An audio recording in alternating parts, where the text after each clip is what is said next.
what is special about you and your style of stream that will attract potential viewers to what you're broadcasting? We can kind of categorize those into 4 areas. We can categorize them into passion, skill, entertainment, or community focus. If you are someone who is leaning into passion, is there something that you're really, really passionate about? Is there something very specific that you are passionate about? In Owen's case, this is kind of like Minecraft, right? I know another one of our ambassadors, Smirky, is like really, really into Toontown, So that's in their emotes. It's in what they do. They have a lot of passion for that, right? What stands out to you? And streaming and leaning into your passion can be great because it connects enthusiasts with each other. And if you have a quirky interest or you're really into something, it's a great way to show your community that and find other people who are also interested in something that is kind of specific. For me, that might be that I love the Miyazaki films. I love Spirited Away, My Neighbor Totoro. So, that's something that kind of comes out from time to time in my stream, or you might see those little characters in my background, or if I snack them in my emotes. And so that's something that I love to share that people can lean into. Leaning into skill would be, are you the very best at what you're doing? Do you play a lot of competitive games? Are you backpacking people through things that are really difficult? Do you share expertise and tips? Are people coming to you for information? Entertainment, we talked a little bit about that with Owen, but is your stream a special place that stands out? And does it stand out strictly because it is the funnest place to be? Or is it like the scariest place to be because, you're always on the verge of dying, right? Those shows are kind of a must watch scenario, right? You're really engaging people with what's going on in the moment and getting them to buy into your journey and what's going on there. And lastly, community focus, which is where I personally find my spark. Do you shine in bringing people together? Are you a great place where people can come and feel like they belong? It's a space where you can craft memorable moments and have engaging conversations where you can really get to know your community members.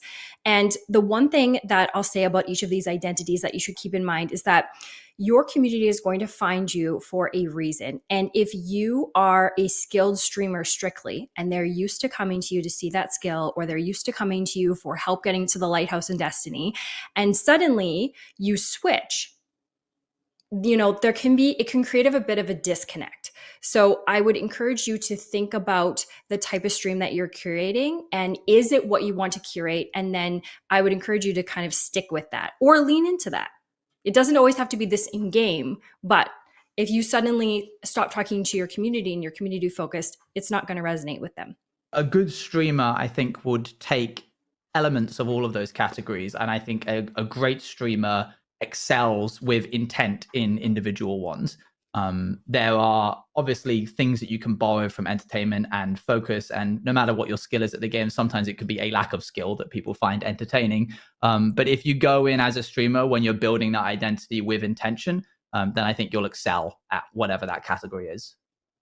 Yes, 100%. I love that you brought up the word intention. A lot of Creator Camp is just thinking about things with purpose. So instead of just saying, hey, I'm going to hop on and stream for 4 hours, you think to yourself, wow, I've really got this cool story going on in Baldur's Gate and people would really like to see that. I'm going to make a plan, right? We're talking about consciously making decisions in stream instead of just kind of throwing yourself out there. Finding the right category for you can be challenging. Categories with a high number of broadcasters create competition, while categories with a low number of broadcasters can be difficult to gain viewers in. It's kind of like a precarious balance. How did you come to choose a category? And when you don't stream Minecraft, what influences that decision? I think when I first started, I specifically chose Minecraft because in my mind, and this, no shame to variety streamers, they're able to do this and that's great.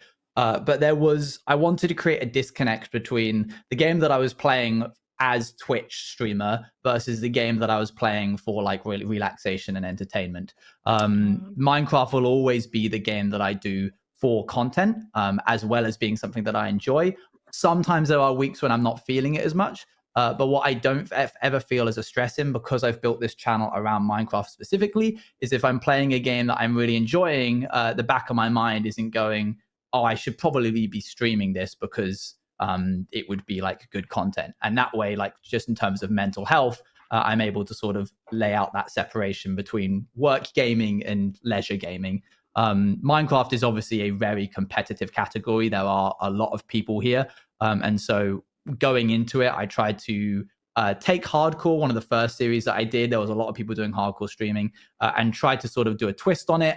There was a specific challenge that I did where I played the game basically stuck in a dimension in Minecraft called the Nether. And I wasn't allowed to leave until I beat one of the harder bosses in the game.